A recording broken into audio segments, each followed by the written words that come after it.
Good morning বন্ধুরা, আমি মনটা তোমাদের জন্য নিয়ে এসেছি রাজস্থান ট্যুরের একটা দারুণ ভিডিও। সকাল সকাল চা হাতে দেখো চলে এসেছি বেলকনিতে। বেশ ভালোই ঠান্ডা লাগছে কিন্তু।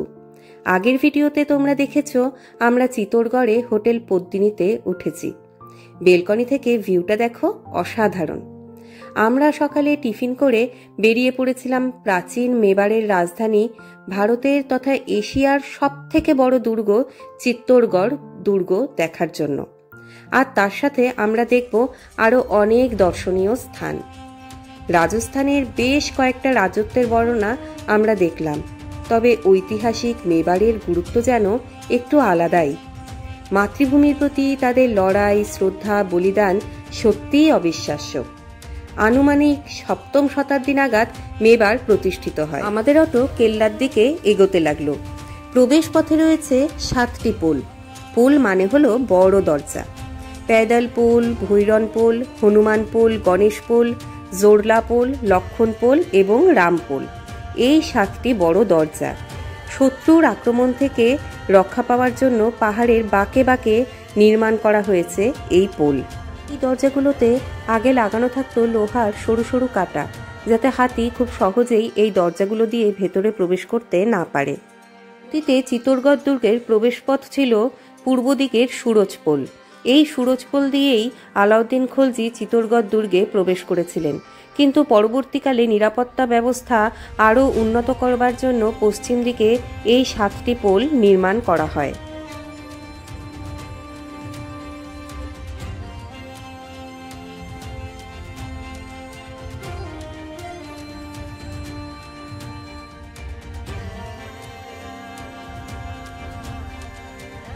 রাজস্থান ভ্রমণের 4র্থ দিন আমরা উপভোগ করছি ইউনেস্কো ওয়ার্ল্ড হেরিটেজ স্বীকৃত চিত্তোরগড়। কথায় বলে গড় তো গড় চিত্তোরগড়, বাকি সব গড়াইয়া। প্রায় 700 একর জায়গা জুড়ে অবস্থিত এই চিত্তোরগড়। পুরো দুর্গটা ঘিরে আছে 13 কিলোমিটার দীর্ঘ প্রাচীর। এখান থেকে দেখো পুরো চিত্তোরগড় শহরটাকে দেখা যাচ্ছে। আমরা রাস্তায় অটো থামিয়ে এই ভিউটাকে ভীষণভাবে উপভোগ করে নিয়েছি।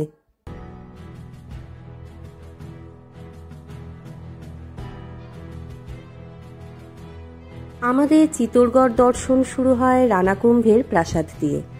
এখানে টিকিট দেখিয়েই প্রবেশ করতে হয়। আমরা যে অটো ঠিক করেছিলাম ওনার সাথেই ঠিক করা ছিল ওনার অটো ভাড়ার সাথেই আমাদের টিকিটও ইনক্লুড থাকবে।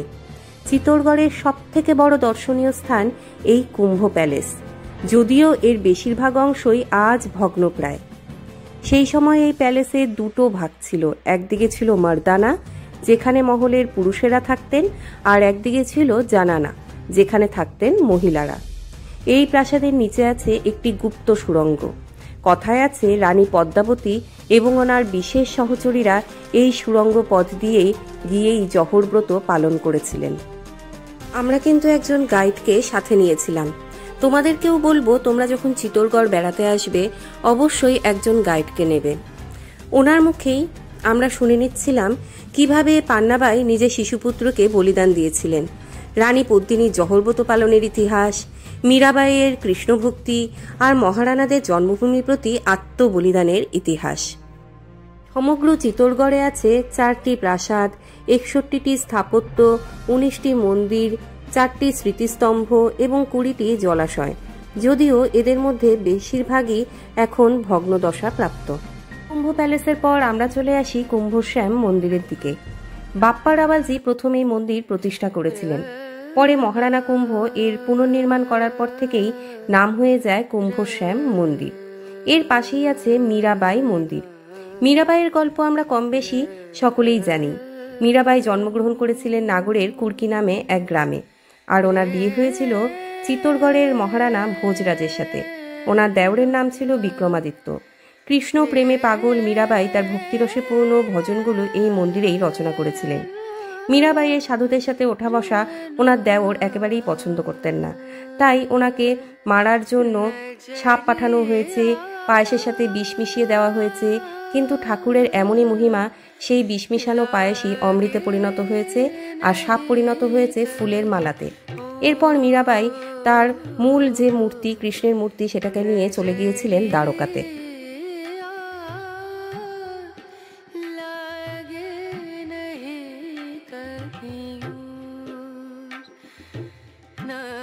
এবারে তোমাদের নিয়ে যাই বিজয়স্তম্ভ দেখাতে। রানা কুম্ভ এই বিজয়স্তম্ভ তৈরি করেন।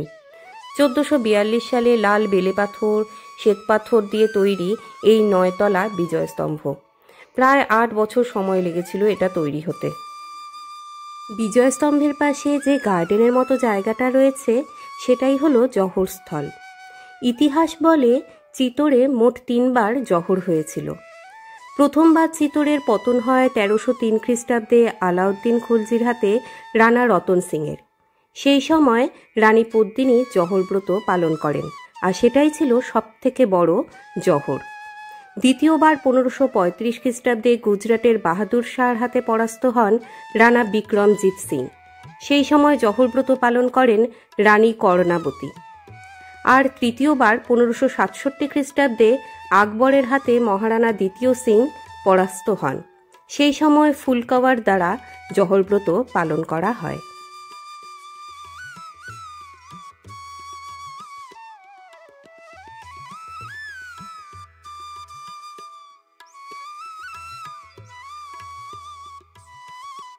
যে মন্দিরটা তোমরা এখন দেখতে পাচ্ছ সেটা হলো সমাধেশ্বর শিব মন্দির।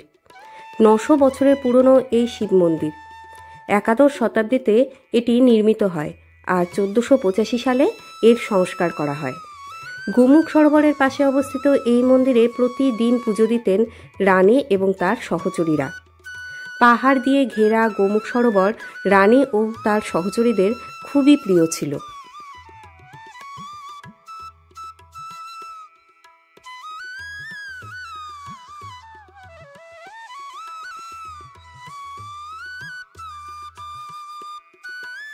জহরস্থল থেকে আমরা চলে গেছিলাম রানী পদ্মিনী প্যালেসে বা সামার প্যালেসে। গরমের 4 মাস রানী পদ্মিনী ওই প্যালেসেই থাকতেন।